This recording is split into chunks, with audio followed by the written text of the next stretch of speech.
أعوذ بالله من الشيطان الرجيم. بسم الله الرحمن الرحيم. إن الحمد لله نعمده ونستعينه ونستغفره ونعوذ بالله من شرور أنفسنا وسيئات أعمالنا. من يهده الله فلا مضل له ومن يضلل فلا هادي له. أشهد أن لا إله إلا الله البر الكريم الرؤوف الرحيم، وأشهد أن محمدا عبده ورسوله وعليله وحبيبه الهادي إلى صراط مستقيم، صراط الذين أنعمت عليهم من النبيين والصديقين والشهداء والصالحين غير المغضوب عليهم ولا الضالين.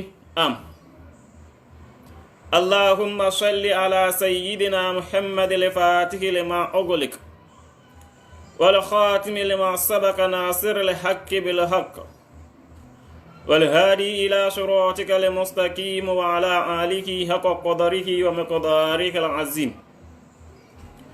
السلام عليكم ورحمة الله تعالى وبركاته.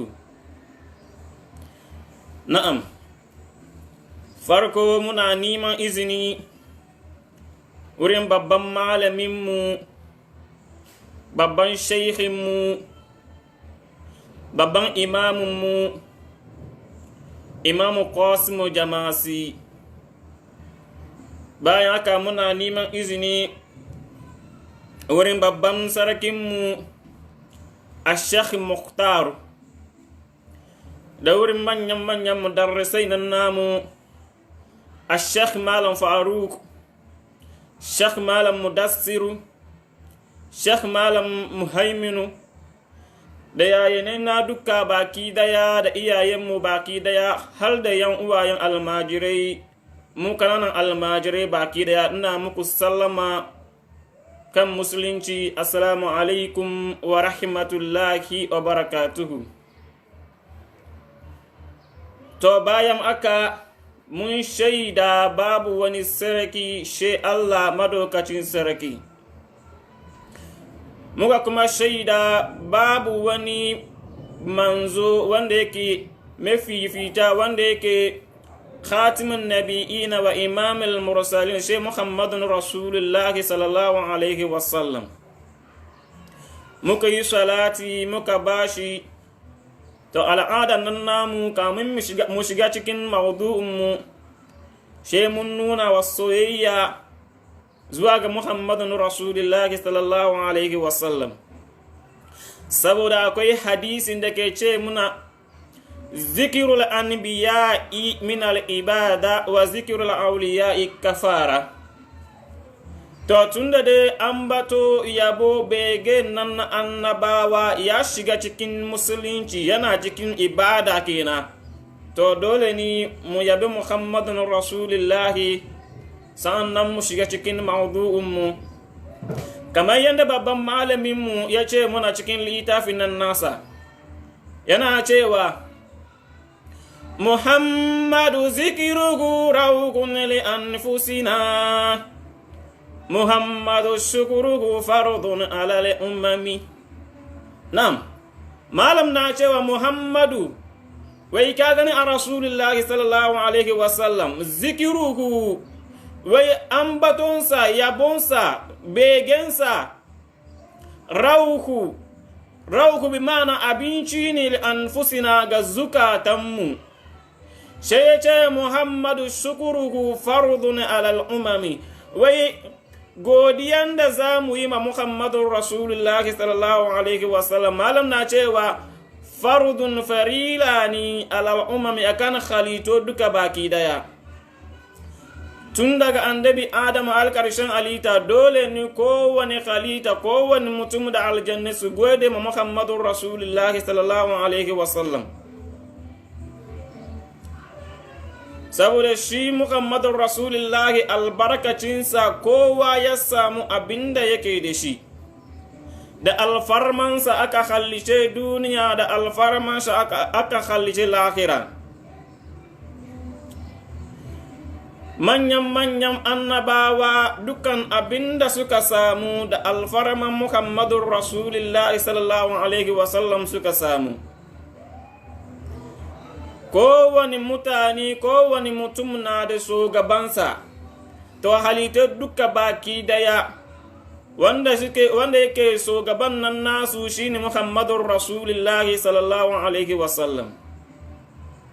Idan aka yi wannan magana, kari mutum ya yi tunani ya ce ya annabawan ba su da darajoji ne, Allah bai san su ba ne, Allah ya san su, amma dukan abin da suke da shi, dukan karamomi da darajojin da suke da shi, wurin Muhammadun Rasulullahi sallallahu alaihi wasallam ya suka samu. Shi ne babban shaikinmu, Sheikh Ibrahim Banyas yana ce muna cikin diwani, a cikin wadansu cikin abin gabaitoti nan nasa, yana ce muna fa Musa wa Ibrahimu ma'ana juli Maryamin lahum rutubatun wa kullu amunin li khaifi ولكنما المختار أرفع منصبا وكل من للأقدمين الغطارف ومنهم علوم عالمين فآدم بيجي لما اسماء قبل التعارف فساد بذا أولاده وهو سيد سر الوجود الكون جم المعارف. نعم malam na cewa fa Musa, wai annabi Musa fa wa Ibrahimu, ga annabi Ibrahim ma annajul Maryami, ga dan Maryam bi mana annabi Isa, yana ce mana lahum rutubatun, suna da darajoji, manyan darajoji, Allah ya daraja su. Wa kullu amunin la khaifi, amma Allah ya aminta su, kun suna da manyan mujizozi, su suna kan manyan karamomi na ban tsoro. Allah ya ba su abinda suke so, kuma Allah ya daraja su, Allah ya daga su, Allah ya ba su abin mafi girma na ban tsoro ababa. Amma walakinnamal mukhtaru arfa'u mansiba, adaka kamanta fa Muhammadur Rasulullah sallallahu alaihi wasallam darajansa karamansa shine mafi daukaka kan su duka. Abinda Allah ya bada Muhammadur Rasulullah su ba samu ko da rabi ba. Sai ce wa minul manar al-aqdamin qatarif, manyan sogabancin da suka samu ga annabi Musa da manyan mutanensa, sai shi ya zama ta sogabani a cikin mutanen nasa. Ga annabi Isa shi sogabani a cikin mutanen nasa. Ga annabi Nuhu, kowane mutum shi babban shugabani cikin mutanen nasa, kuma wannan karamomi da wannan kyauta sun same shi ne wurin Muhammadur Rasulullahi sallallahu alaihi wasallam. Ce malam na ce muna wai wa minhum ulumul alamina, a gare Muhammadur Rasulullah da albarka Muhammadur Rasulullah talike duka suka samu ilimi. Dukkan abin da kake da shi na ilimi, kana cikin samun ilimi, kana cikin neman ilimi, da albarka Muhammadur Rasulullah sallallahu alaihi wasallam ake goya mahalito duka abin da suke so. Sai malam ya je yana ce muna wai fa Adamun, wai haka kuma ne annabi Adamu fa. Amina kuma manal fa Adamu bihi ulima asma'a qabla ta'arif. A lokacin da Allah ya halice mala'iko, Allah ya ce mala'iko shi zai halice halifan nan nasa ya zo duniya ya zama to halifan Allah, mala'iko suka ce a'a, abinda da ya faru tsakanin mala'iko da Allah, hal Allah ya halice annabi Adam, mala'iko Allah ya tambaye su nuna mai suna na halittun da Allah ya halice. Mala'iko suka ce su ba san komai ba sai Allah shine mafi sani. Sai Allah ya ce ma annabi Adam ya nuna musu suna nake ababan da Allah ya halitto, halittun da Allah ya halitto. Sai annabi Adam ya fara ya kira wanga suna kaza, wan suna kaza. Sai annabi Adam ya samu daraja a wurin mala'iku. To wannan da albarka Muhammadur Rasulullahi sallallahu alaihi wasallam aka nuna wa annabi Adamu suna nake halittun da Allah ya halice wannan lokaci. Sai yasa ana ce maka wai a Rasulullahi sallallahu alaihi wasallam shi ne mafifice a cikinsu, shi ne khatimin nabi'ina wa imamul mursalin. Kuma wannan mutum dole ne kowane lokaci a gode masa, kuma dole ne kowane lokaci a yi masa yabo. To wannan wuri bayan aka ana ce muna wai ad-duniya khuliqat lakum wa antum khuliqatil akhirah. Hadisi na ce mana wai duniya an halice duniya ne saboda mu mutane. Saboda mu mutane aka halice duniya. Saboda mu zamuna a cikinta, mu ji daɗi a cikinta, mu yi rayuwa mu a cikinta. Amma an halice mu mutane kuma ne saboda lahira. Ko ya mutum kake kasancewa akwai wani lokacin da za ka bari duniya ka koma lahira. To tunda da an halice duniya saboda mu, shine Qur'an al-Karim na ce muna wai zuyyina lin-nasi hubbu shawati minan nisa'i wal banina wal qanatir al-muqantara min az-zahabi wal fiddati wa khayl musawwamati wal an'ami wal hars zalika mata'u hayatud dunya wallahu indahul husnul ma'ab. Allah ya kawaita muna duniya, ya ba mu dukkan abinda za mu samu cikin duniya, mu ji daɗi cikin duniya. Allah ya sa shahawan na mata, kowane mutum ya tashi abinda yake gabansa shine ya samu na mace, ya aure na mace, ya samu ‘ya'ya, ga kudi ga abin hawa, ya hau wanga ya sauka, ya hau wanga ya sauka, ya samu kudi ya yi jini, ya yi abinda zai ji daɗi cikin duniya. Saboda duniya nan an halice ta ne saboda mu. To she ana ce maka wai tunda dai an halice kai kuma saboda lahira, ko ya kai ka koma lahira. To dole ne karka manta wai dukan abinda Allah ya ce muna wai ya ba mu cikin duniya ga ya so ya kai wani lokaci inda za mu bar wayanan ababa duka mu koma lahira ba komi a cikin hannunmu. To shine babban sheikhinmu a Sheikh Ibrahim Manyas yana cewa inda lamarin ya faru akwai wani lokacin da mutum zai bari duniya ya koma lahira ba komi cikin hannunsa. To me yasa mutum zaka ta alfahari da kudinka? Me yasa mutum zaka ta alfahari da abinda Allah ya baka cikin duniyan ga? Ka bari soyayya Muhammadur Rasulullah, ka bari ibada na wanda Muhammadur Rasulullah ya kawo muna. Shine babban shekhi muna ce muna cikin wani littafi nan nasa, sai ya ce iza jama'ul amwala waftakharu biha fa fakhri wa mali hubbu zaini mala'i Allah. Shekhu na ce muna wai iza jama'ul amwala waftakharu biha fafahari wa mali hubbu zainil mala'i. Inda duniya wani wuri ne an zo a bari duniya, ka manta ababen da ka samu, batun kudinka, gidadenka, abin hawanka, kowa ka komi ka bar komi ka koma lahira. To me yasa za ka taru wannan kudi ka ta alfahari da shi? Shehu na ce mana to idan kai ka taru kudi, ka taru ababen duniya kana ta alfahari da shi, to shi abin alfaharin nan nasa, abin kudin nan nasa shine hubbu, bi mana soyayya zainil mala'i, bi mana zaini adoni mala'i na manyan mutane.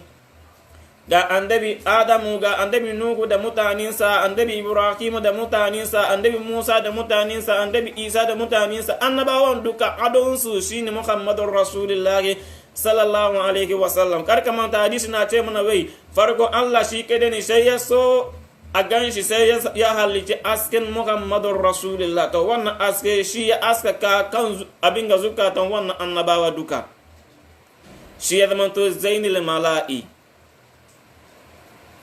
Shi ya ta sheki na ce mana wai ka samu soyayya Muhammadur Rasulullah, ka yi aiki da abin da Muhammadur Rasulullah ya kawo duniya, ya fi ka samu kudi ka ta alfahari, kuma ka san kama akwai wani lokacin da za ka bari wannan duka ka koma lahira ba da kudi ba, ba da gidanka ba, ba da iyalinka ba.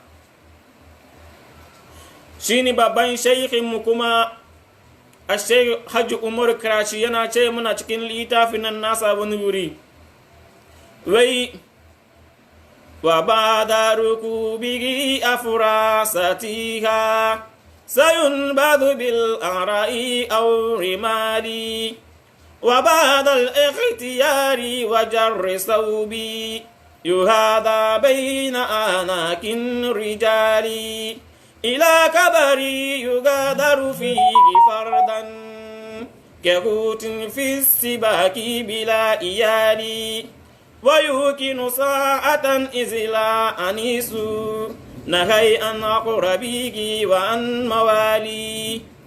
نعم babban sheikhinmu Sheikh Hajji Umar Karachi na ce mana wai wa bada rukubihi afrasatiha sayunbadu bil ara'i aw rimali wa bada rukubihi afrasatiha. Sheikh na ce mana wai bayan abin hawanka ka hawanga ka sauka, yanzu motoci ne ga G-Wagon ga Toyota Midami, ka hawanga ka sauka ka hawanga ka sauka, kana ta hawo kowane abin hawa, kana da kudi kana takama kuma da girman kai.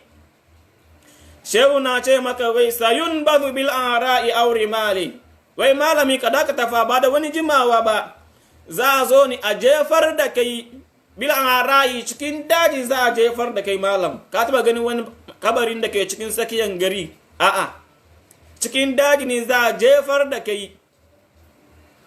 Ce malam na cewa aure mali, ko za a tone kabarin nan naka ne a saka cikin kuma kabari, kana gan ana binnawa kabari saboda taushi kasa kuma na fadi cikin wani kasa mai taushi mai abin ga mai sananin taushi, ana tona kabari na kama abin ga kushi na ne abin gani, shi a saka cikin malam. Shi yasa batun hawa abin hawanka, batun girman kai da takaman nan malam na ce maka malam ka dakata. Wai wa bada ikhtiyari wa jarri saubi, wai bayan takamanka kana ta takama ka sa riga na ja kasa ka sa tura da ka ja shi kamar otofista kenan, kana ja kana takama kana alfahari da kanka. Malam na ce maka wai yuhada baina anakin rijali, ba da wani jimawa ba za a zo ni a doke ka a dibiya ka kan kafadun mazaje guda biyu au mazaje guda fudu, za a dauka ka a dibiya ka kan kafadunsu. Ina ne za a kai ka? Sai malam na ce maka wai ila kabari yugadaru fihi fardan, wai cikin kabarin ka za a sa kafa, ana kuma maza a barka cikin kabarin ka kai kade, ana maza a barka cikin kabarin ka kai kade malam, a saka ka cikin kabarin nan naka a gudu a barka, ana saka cikin kabari kuma ana baka ranka kana tashi kana gansu suna komowa kana gansu, ba baki bare ka ce ina ne za su, kuma ba wanda zai zo ya tanye ka wannan wuri. Malam na ce ka huti fi sibaki, kaman cifi ne cikin net, an sa net cikin ruwa sai net ya kama cifi bila iyali. Akwai waɗansu kifin da ke abin alaye cikin ruwa, ana jin daɗi cikin ruwa, shi kuma yana cikin net, ba wanda zai zo ya yi ya cire shi da kansa kuma bai ya cire kansa. Malam ya saura kenan. Sai malam na ce maka wai wa yukinu sa'atan izla anisu nahai an aqrabihi wa an mawali. Malam za ka tabbatarwa za ka zamanto cikin kabarin nan naka kusan awa daya kai kade, ba kowa wanda zai yi magana da kai kade kana ta tunani inda ka gan kankan na malam ba abun wasa bane fa, ba kowa da kai ba dai kai ka doki shawara ina ne za mu mu fita, a'a kai kade ka saura wannan wuri. Sai shege na ce maka wannan hai an aqrabi malam, ka tunni santa fa, ka tunni santa daga makabcin nan naka, ka tunni santa da iyalin nan naka. Zuyina linnasi hubbu shawati minan nisa'i wal banina, wayannan mutane nisa'i wal banina na ka tunni santa da su malam.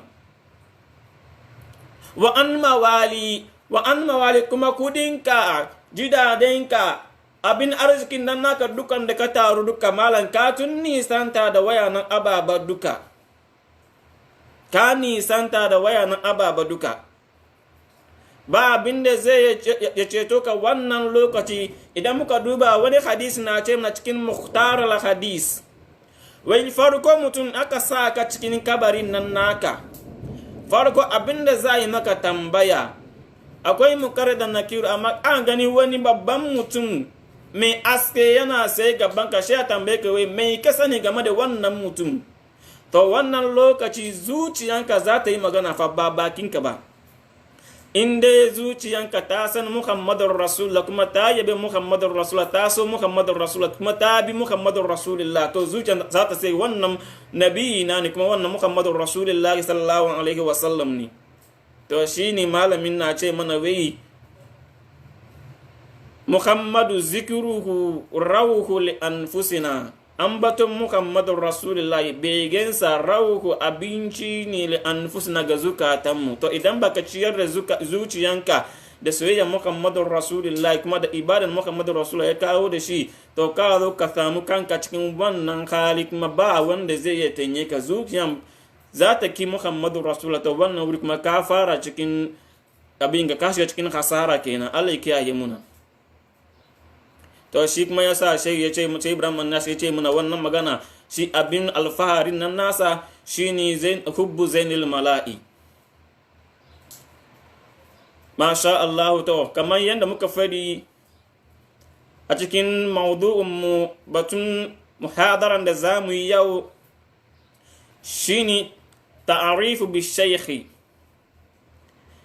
Kamin ka karbi wani abu wurin wani kaza a wurin wani, to dole ne ka san me shi, ka san halin da me shi yake da shi, halinsa yana da kyau, halinsa baya da kyau, sannan ka san yadda za ka rika abin da ya kawo maka. To shi yasa muka ce yau mu ma za mu duba cikin rayuwa kadan gudu yadda Allah ya sauwaka ya ba mu san batun Shehu Ahmadu Tijani, saboda mun gani cewa Shehu Ahmadu Tijani ba a haife shi yana rika da tarikatu Tijaniya ba, a'a, ba a haife shi yana rika da tarikatu Tijaniya ba, an haife shi ya tashi ya yi rayuwar nan nasa, sa'an nan ya samu tarikatu Tijaniya, wuridin nan tarikatul Muhammadiyya shi ya zama tarikatul Tijaniya. Saboda da muka duba tun shekaran da aka haife Shehu Ahmadu Tijani hal yau ga muna da 291 years. 291 years tun da aka haife Shehu Ahmadu Tijani hal yau ga. Saboda yau hijira na da 1441. Kuma an halice Shehu Ahmadu Tijani hijira na da 1150. Shi yasa duk abin daga haifuwan Shehu Ahmadu Tijani hal yau muna da 291 years. Amma idan muka duba a lokacin da tarikatu Tijaniya ta cika, saboda tarikatu Tijaniya an kawo ta wuri guda biyu, farko ta zo amma ba ta cika ba, sai aka zo aka cikar da ita. Amma farkon zuwa har karshen zuwa ce ta cika daidai tarikatu Tijaniya kuma yau muna da 241. To dan ka duba kasancewa Shehu Ahmadu da ya kawo tarikatu Tijaniya nan ba a haife shi yana rike da shi ba, kuma ba cikin yaran taka ya kawo tarikatu Tijaniya ba. 50 years na tsakanin. Shehu Ahmadu Tijani an haife shi ya tashi ya samu 50 years. Ko da yace tarika ta fara zuwa Shehu Ahmadu a lokacin da ke 46 years. Amma ba ta cika ba, bayan 4 years tarika Tijani ta cika. Amma kamin ta cika Shehu Ahmadu Tijani na da 50 years. To wannan na nuna wai wani mutum daban ne ya tashi ya yi rayuwar nan nasa, sa'an nan ya samu wannan tarikatu Tijaniya. To yau wannan wuri ne za mu shiga. Ta kamin mu shiga wannan wuri mu tambaye kanmu, me yasa aka aiko manzannai? Me yasa aka aiko annabawa? A lokacin da Allah madaukacin sarki yayi halitta, akwai alkawali tsakanin Allah da mutane da aljannai. Wa ma khalaqtul jinna wal insa illa liya'budun. Allah bai halice aljannai da mutane saboda wani abu, shede su zo su kadaita wa sunan Allah kawai, su zo su bautata ma Allah. Abinda yasa Allah ya halice aljannai da mutane kenan. Fa amma ya zo ya kai wani lokaci inda mutane da aljannai suna so su saka wannan alkawali. Allah na tunasar da su, Qur'an al-Karim na ce mana la ilaha illa ana fa'buduni, babu wani sarki sheni Allah fa ku bautata ni. Qur'an al-Karim na ce mana ana rabbukum fa'buduni, ni ne ubangijinku fa ku bautata ni. Qur'an al-Karim na ce wa an la tatakhizu min duni wahiya, kal ku rike wani taimako, wani mataimaki, wani ubangijin koma bayana, ni ne ubangijinku, ni lamarinku duka na hannuna, ku bautata ni kuma in rene ku kuma in ba ku abin da kuke so. Amma wannan ababa duka mutane da aljannai halwa yau ba su dawo kan hanyarsu ba.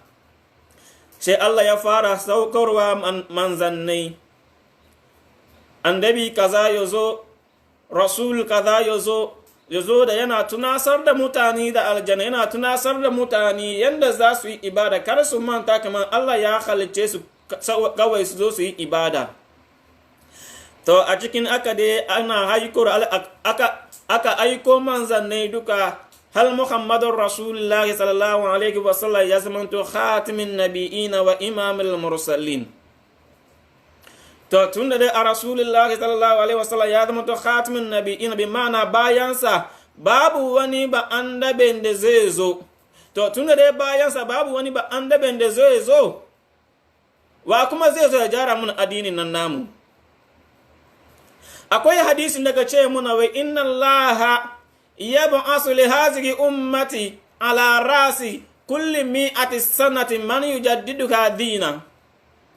Allah ya ta aikowa ga wannan al'umma Muhammadur Rasulullah, saboda babu wani ba annabin da zai zo.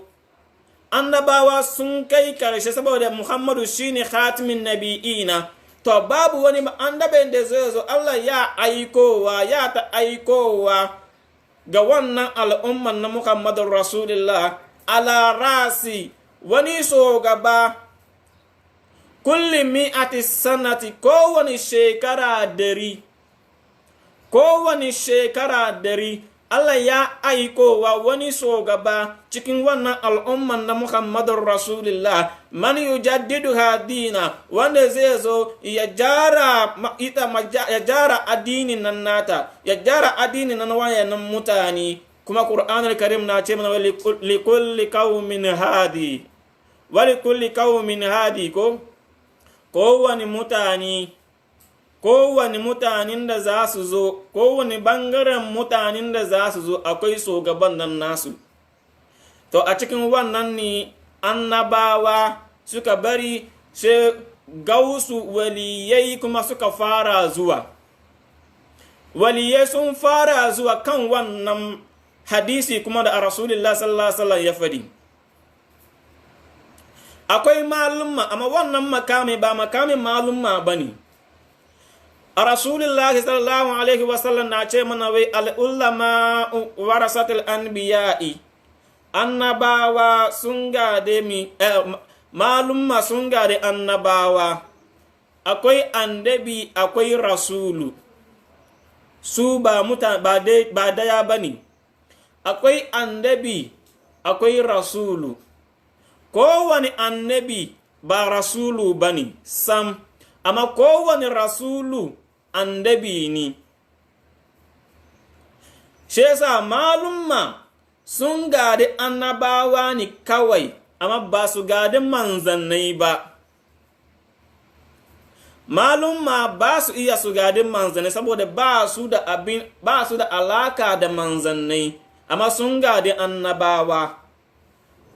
To ka gani waliyai, to su suka gadi mai manzannai. Akwai alaka tsakanin waliyai da manzannai. To waliyai a cikinsu muna da gausu kamar yadda Sheikh Ibrahim Manyas ya zo, kuma muna da Sheikh Ahmad Tijani, muna da manyan waliyai ga Sheikh Abdul Qadir Jailani. Akwai waliyai da suka zo da dama kamin ma Sheikh Ahmad Tijani ya zo. Waliyai sun zo kamin ya zo ya kai Sheikh Ahmad Tijani. to amma insha Allah yau batun Shehu Ahmadu Tijani za mu shiga. Kuma Shehu Ahmadu Tijani malumma sun ce muna wai shi yana cikin jikokin nan na Muhammadun Rasulullah. Kuma wannan magana ba malumma kadai suka ce ba, kuma ba Shehu Ahmadu Tijani ya ce ba, a Rasulullah sallallahu alaihi wasallam da kansa ya ce ga Shehu Ahmadu Tijani wai anta waladi hakkan, anta waladi hakkan, anta waladi hakkan, kai dana ne na gaske, kai dana ne na gaske, kai dana ne na gaske. Shehu Rasulullah sallallahu alaihi wasallam ce mai daga Hassanu Sibiti abin ga Shehu Ahmadu Tijani ya fito cikin zuriya, cikin jikokin nan na Hassanu Sibiti, kuma Hassan kuma dani na Fatimatu kuma da Aliyu. Hassanu Sibiti dani na Fatimatu kuma da Aliyu. A lokacin su babu wani mutum da ya kama da Muhammadun Rasulullahi sallallahu alaihi wasallam kamar Hassanu Sibiti. Ya zai kai wani lokaci idan Hassanu Sibiti ya bi nan ga sahabai bai so ya bi wannan wuri. Idan Hassanu ya zauna nan ga ya tashi, sahabai bai so ya zo ya zauna saboda an mai da shi kamar Muhammadun Rasulullah, ya kama da Muhammadun Rasulullah sallallahu alaihi wasallam komi da kominsa, kafiyansa, abin ga kamanninsa, kominsa kamar Muhammadun Rasulullah sallallahu alaihi wasallam. Hassanu Sibiti kenan. To Shehu Rasulullah ya ce ma Shehu Ahmad Tijani wai cikin zuriya wannan mutum Shehu Ahmad Tijani ya fito. Kuma dan muka duba Hassanu Sibiti na ya rasu ya bari aya 12. Ya rasu ya bari aya 12. A cikinsu muka samu Hassanul Musanna, ana kira Hassanul Musanniyu. To wannan Hassanul Musanna shi ma ya rasu ya bari iyaya 6. To a cikinsu akwai Dawud, akwai Ibrahim, akwai Muhammad, akwai Abdullahi Kamil. To wannan Abdullahi Kamil shi ma ya rasu ya bari iyaya 6. To yayan 6 da wannan Abdullahi Kamil na ya bari, a cikinsu akwai Yahaya, akwai Idrisu, akwai Sulaimanu, akwai Muhammad, akwai Musanjuri, akwai Jabir. To wannan Jabir shine kakan babban sheikhinmu, babban malaminmu mai littafi Dalahilul Khairat, a Sulaimanu Jazuri. Shi wannan Jabir shine kakan wannan mutum, kakan babban sheikhinmu mai littafi Dalahilul Khairat, a Sulaimanu Jazuri. Kuma wannan Musanjuri kuma shine kakan babban sheikhin nan namu a Sheikh Abdul Qadir Jailani. Kuma Muhammadu mai lakabi an-nafsu zakiyya, to wannan Muhammadu shi kuma ne cikin zuriyarsa aka samu babban sheikhin nan namu a Sheikh Ahmadu Tijaniyu. To an ga duba wannan kana san cewa lele gaskiya ne Sheikh Ahmadu Tijani cikin zuriyar Muhammadun Rasulullahi sallallahu alaihi wasallam ya fito. Na'am, idan muka duba cikin haifuwa akwai Idrisu, akwai Muhammadu, akwai dai suna na ke hal ya sai kai Muhammadu baban Shehu Ahmadu Tijani wanda ya haife Shehu Ahmadu Tijani. Amma kakannin Shehu Ahmadu Tijani, a cikin kakanninsa, kakan Shehu Ahmadu Tijani na fudu mai suna Muhammadu bin Salim. Muhammadu bin Salim, to wannan mutum shi ne farko mutum da ya zo cikin garin Algeria. Ya zo garin Algeria, ya zo ya zauna wannan wuri, to sai ya aure na mace a cikin wannan gari, kuma na mace da ya aura, ita kuma ta fito ne daga kabila Attajanatu. Idan kana cikin wannan kabila an yi a kira ka sai abin a hada ka da suna Attajaniyu. Wannan Muhammad bin Salim kenan shine kakan Shehu Ahmadu Tijani na fudu, shi ya zauna garin Algeria. to a cikin haifuwan al aka zo ka samu baban Shehu Ahmadu Tijani mai suna Muhammad. To da shi ma ya tashi shi ma zai aure, shi ma ya aure na mace mai suna Aishatu cikin wannan kabila At-Tajanatu. Sai aka haifo muna Shehu Ahmadu Tijani. Tunda dai Shehu Ahmadu an haife shi kuma abin ga uwarsa mana Aishatu ta fito cikin wannan kabila At-Tajanatu, to Shehu Ahmadu kuma ya samu wannan suna ya har da sunan nan nasa Ahmadu At-Tajaniyu. Yau abin ya manto Ahmadu Tijani. Sai da ya samu wuridi aka ba shi tariqatul Muhammadiyya. Amma tun da shi ne ya zamanto leader a cikin wannan tarika, shi aka doki sunansa aka hada kan wannan tarika ya zamanto a tariqatu Tijaniyu. Sai yau mu duka muka samu albarkan wannan suna, mu duka muka zamanto a Tijaniyu. An ce wannan mutum Tijaniya ne, wannan mutum Tijaniya ne.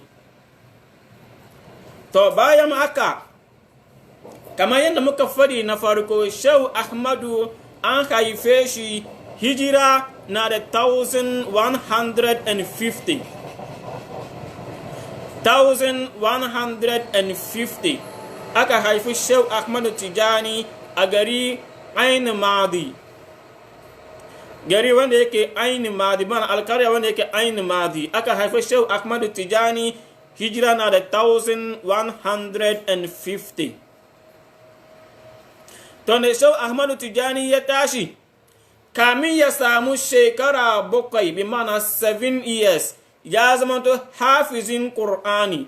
Babu wani abun da zaka tambaye shi cikin Qur'anin da Shehu Ahmadu Tijani zai duba bale ya baka fasara, bale ya ce maka aya kaza au aya kaza. Shekara 7 daidai Shehu Ahmadu Tijani ya haddace Qur'ani baki daya.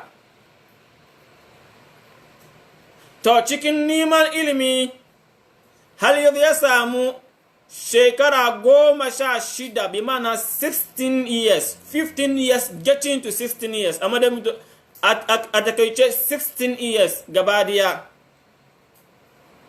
Wannan lokaci hijira na da 1166. To wannan shekara Shehu Ahmadu Tijani ya yi aure. Aurensa na farko. Kuma wannan shekara iyayen Shehu Ahmadu Tijani suka rasu ranan daya.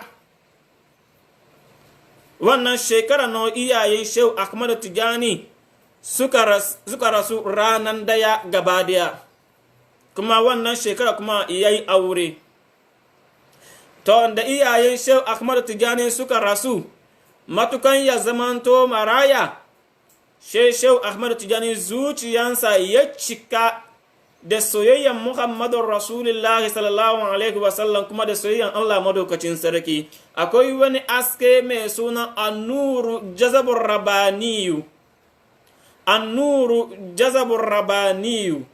To in wannan aske ya shiga cikin zuciyanka, ba ka da shahawan duniya, balle ka samu shahawan na mace, balle ka samu shahawan wani abu daban, inda ba bin Allah da manzon Allah ba. Idan wannan aske ya shiga cikin zuciyanka, kamar yadda muka ja na farko, Qur'an al-Karim na ce mana zuyyina lin-nasi hubbu shawati minan nisa'i wal banina wal qanatir al-muqantara min az-zahabi wal fiddati wa qayl musawwamati wal an'ami wal hars. To wannan ababa duka kai baka cikin, inda ba bin Allah da manzon Allah ba. Shehu Ahmadu Tijani matansa tana neman ta yi ibadan nan nata na aure. Shehu Ahmadu Tijani kuma yana neman ya yi ibadan nan nasa na neman sanin Allah da manzon Allah. To wannan lamari ba su haduwa.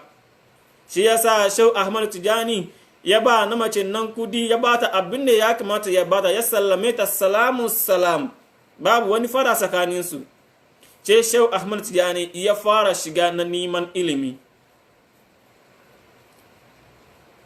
ya bi nan ya shiga nan yana cikin neman ilimi. Cikin wani alƙaryan da Shehu Ahmad Tijani ya fara shiga, ya fara zuwa wajen babban wani waliyin da Shehu Ahmad Tijani ya fara farkon tafiya nan nasa, wani alƙarya ne mai suna Jabal Zabib au Jabal Zaitun.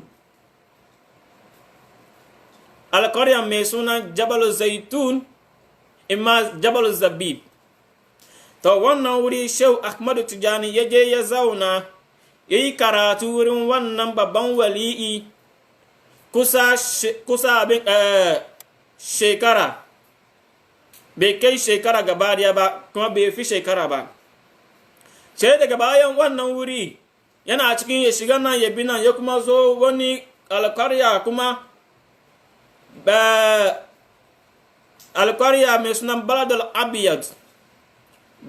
Abiyad. To wannan wuri ne Shehu Ahmad Tijani ya yi shekara 5 cikin neman ilimin nan nasa.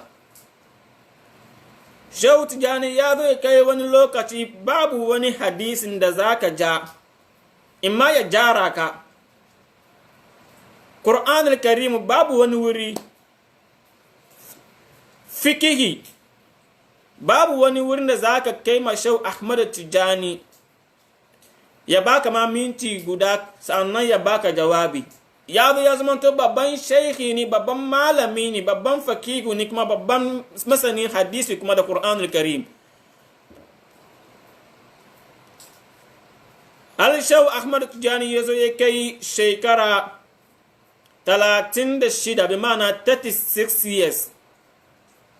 36 years wannan lokaci hijira na da 1186. Shehu Tijani ya yi nufu da zuwan ziyaran kabarin Muhammadun Rasulullahi sallallahu Alaihi wasallam, kuma ya yi nufu da zuwan hajji. Hijira na da 1186. Shehu Ahmad Tijani yana da 36 years a wannan lokaci. Sai Shehu Ahmad Tijani in ya tafi har Makka, ya yi ziyara, ya yi haji, ya sadu da manyan waliyai wannan wuri, ya sadu da manyan malumma. Waɗansu su tambaye shi mai kake so, ya ce yana neman asirarai, yana neman anyan da zai bi ya samu kusanci zuwa ga Muhammadun Rasulullahi, ya samu kusanci zuwa ga Allah.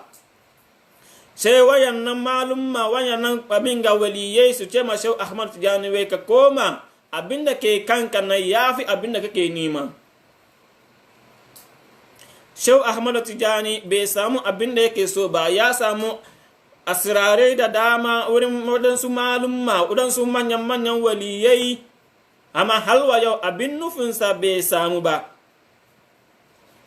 Shehu Tijani ya dawo cikin ziyarar nan nasa, bai samu abin da yake so ba, saboda inna fati'ahu wa rasulahu la yakunu illa li yaddi sayyidil ujudi. Abin da yake so ba wanda zai iya yaba Shehu Ahmad Tijani in ba Rasulullahi sallallahu Alaihi wasallam ba. Annabi kade shine mutum wanda zai iya yaba Shehu Ahmad Tijani abin da yake so. To Shehu Ahmad Tijani ya dawo har Tilmisan. To wani lokaci Shehu Ahmad Tijani ya yi nufu da zuwa Abu Sangud. To wannan wuri ne Shehu Ahmad Tijani, kuma wannan lokaci hijira na da 1196. To wannan lokaci ne faqadallahu lahu fara'a Rasulullahi sallallahu alaihi wasallam yagzatan la manama wa ayyana lahu liwirida. A Rasulullahi sallallahu alaihi wasallam wannan lokaci ne Allah ya ansa addu'an Shehu Ahmad Tijani. Sai ya gani Muhammadun Rasulullahi sallallahu alaihi wasallam, amma an ce mana mi yagzatan la manama, ya gani Muhammadun Rasulullahi fili ni, ba cikin kona ba cikin mafalaki ya ganinsa ba. Kamar yadda babban shaikin mu An-Nazifi mai littafi Yaqutatul Farida As-Susi yana ce muna karu ya hulin nabi ya kirahu wa duka وإن فطر ذاك رماه بلحظات ومن شاء ياتي آتي ومن شاء أنكر. نعم. ويكره للنبي يكره والدكا ويغني سند يغمد محمد رسول الله wannan lokaci yana cikin karantawa suratul duha wadduha wal layli idza saja ma wada'aka rabbuka wa ma qala wal akhiratu khairul lak min al ula wala sawfa yutika shay'un tamna fa inda fatara da qadra ma bil lahazati a lokacin da ya kai wala sawfa yutika rabbuka fatara da wannan lokaci ne ya gani muhammadur rasulullahi sallallahu alaihi wasallam. ta amma halwa yau akwai manyan malumma wanda suke munkirai da dama da suna cewa a'a bayan mutuwan muhammadur rasulullahi ba iya a gani muhammadur rasulullahi ba. hadisai da dama na ce mana wai annabi ya ce duk wanda ya ganni a cikin kona ba da wani jimawa ba ya ganni zahiran. wani hadisi kuma na ce mana wai annabi ya ce wanda ya ganni a cikin kona kamar me shi ya ganni cikin zahiri ne daidai, saboda babu wani abin ga yani sabani da gani na cikin kona kuma da gani na cikin abin ga zahiran. me yasa?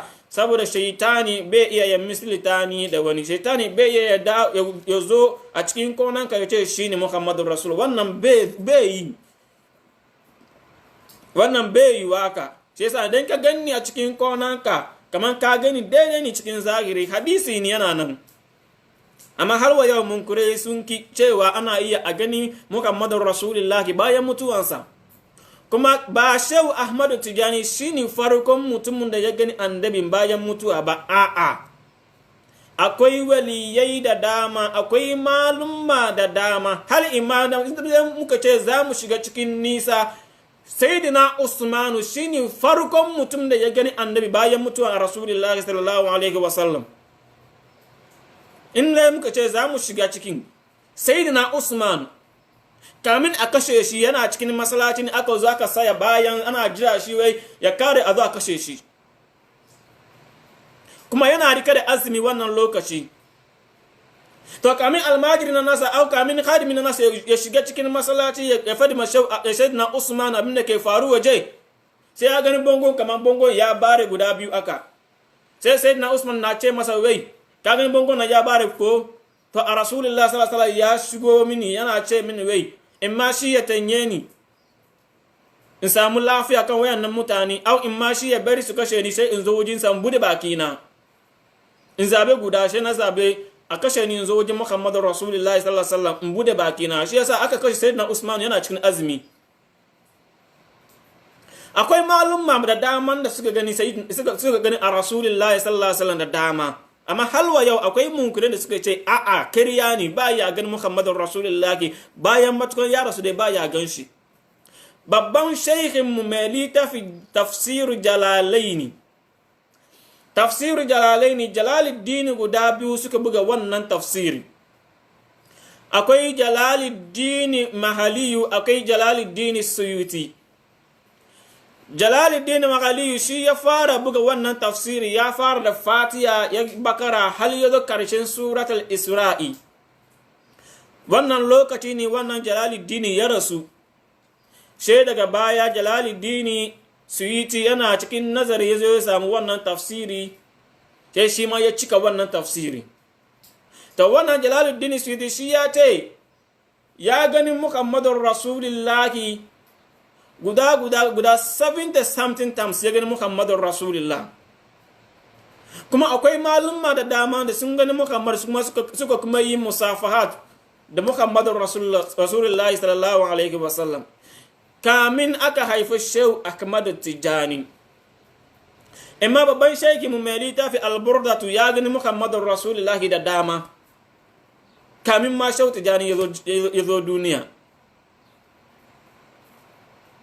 sai yasa wannan na nuna wai ganin Muhammadur Rasulullahi sallallahu alaihi wasallam ba Shehu Ahmad Tijani ya fara ganinsa ba, a'a an sha ganin Muhammadur Rasulullahi sannan ya kai Shehu Ahmad Tijani.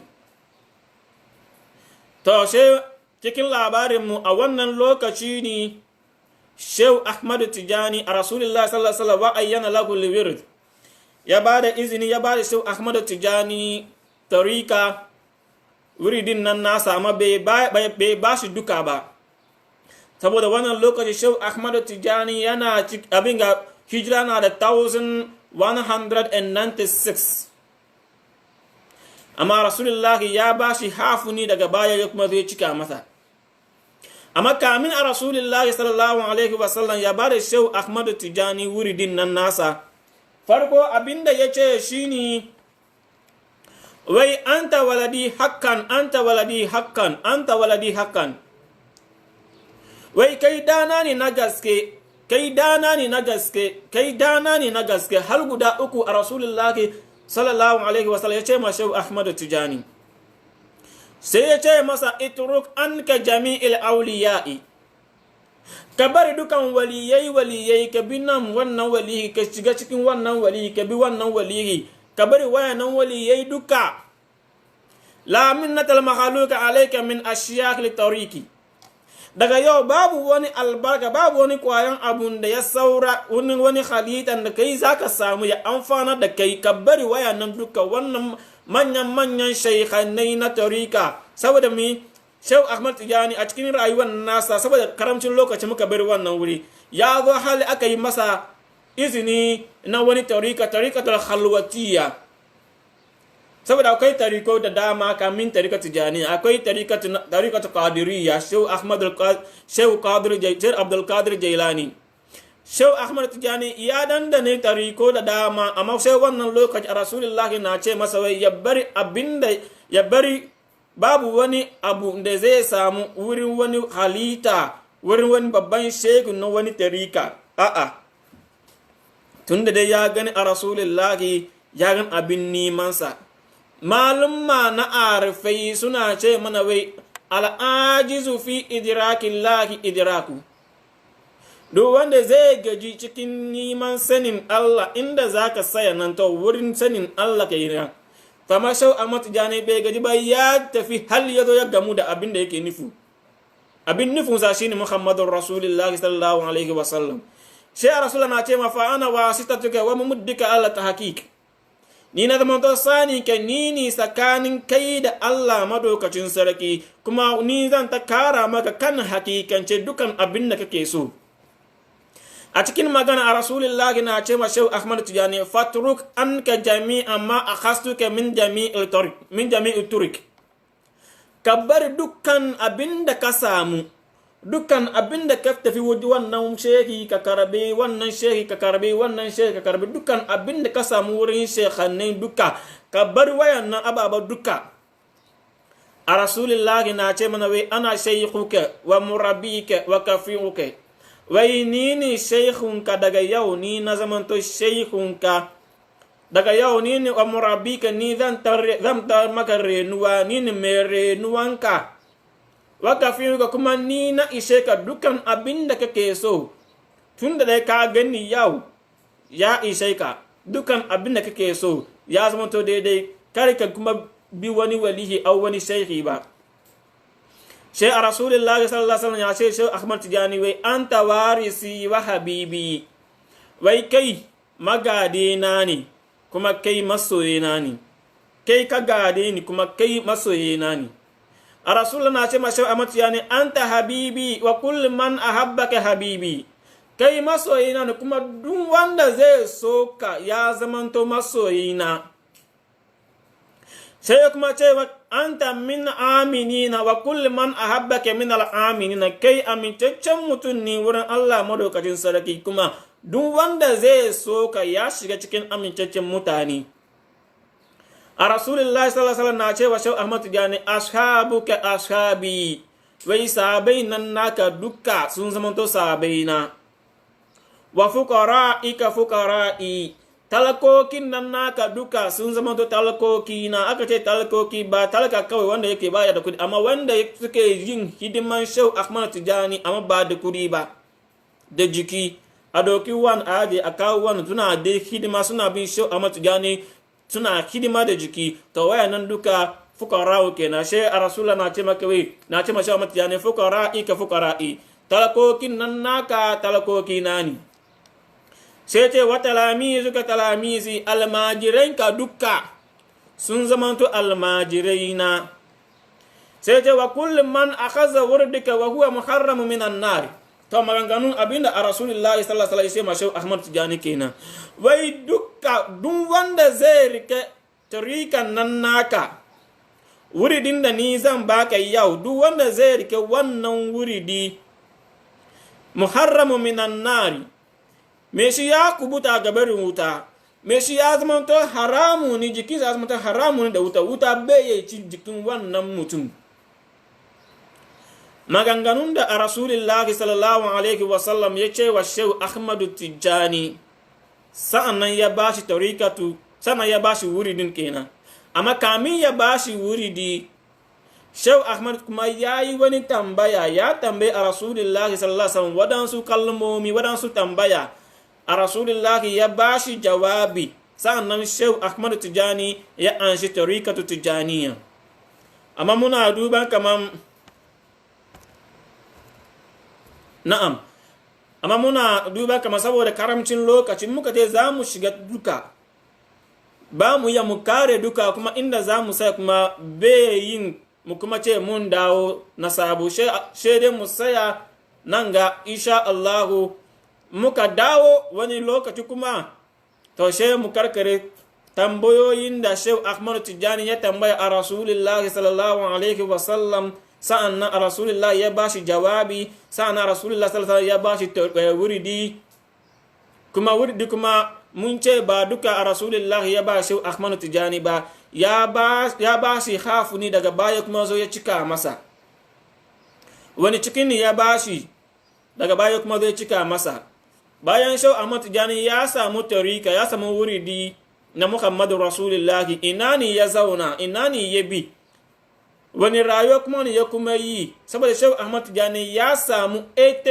years exactly sannan ya rasu mu za mu fari kuma wannan gabanmu kamin lokacin da yake 70 years Shehu wani labari ya cika gari wai Shehu Ahmad Tijani ya rasu Shehu Ahmad Tijani ya rasu Shehu Ahmad Tijani ya rasu hal mutanisa kowa suna zana letta suna kawo wa suna so su tambaye su duba lamarin gaskiya ne Shehu Tijani ya rasu sai ya bari khadimin nan nasa ya zana lata ya tabi ya ce musu wai shi in ba 80 years ba shi bai mutu sai ya kai 80 years saboda alkawari ne tsakanin shi da Allah da manzon Allah kuma gaskiya 80 years ne Shehu Ahmad Tijani ya rasu to insha Allah dawowa mu zo mu kawo wannan duka kuma wannan khadimin da ya zana wannan lata kuma mun zo mu kawo wannan duka rayuwar da Shehu Ahmad Tijani ya yi a lokacin da ya mutu inda ya mutu cikin masallaci kuma kamin ya mutu yayi wadansu maganganu sa'annan ya rasu wannan duka insha Allah dawowan mu wani lokaci da abin ga kuma mu zo mu kawo wannan duka mu karkare wannan duka sa'annan mu shiga cikin tariqatu Tijaniya da kansa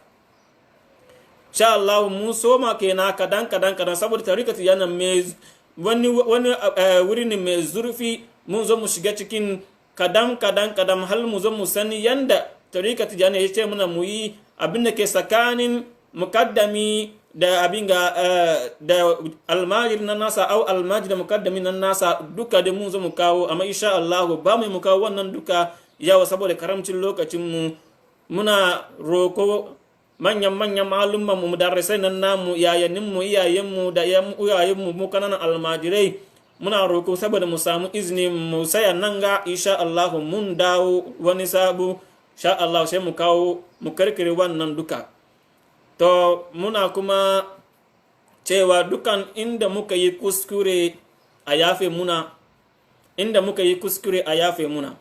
kuma inda muka yi abin ya dace duka babban shekhinmu a Sheikh Qasimu Imamu Jamasiyu ko muna mikawa godiyanmu muna mikawa sallamanmu a wurinsa a da albarkar shi babban shekhinmu muka samu abinda muka samu kadam yanzu kuma muna fama kuma muna fata mu kuma samu mu zauna a wurinsa mu kuma samu ilimi da yawa a wurinsa sai yasa inda muka yi ya dace albarkansa muka samu kuma inda muka yi kuskure rashin ilimin nan namu ne muna roko gafara a yafe muna to bayan aka muna mika wa sallaman mu godiyan mu da babban sarkin nan namu a Sheikh Malam Mukhtaru, kuma muna mika wa sallaman mu godiyan mu da manyan mudarrisai nan namu a Sheikh Malam Faruk, a Sheikh Malam Mudassiru, a Sheikh Malam Abdul Muhaimin, da yayanninmu baki daya da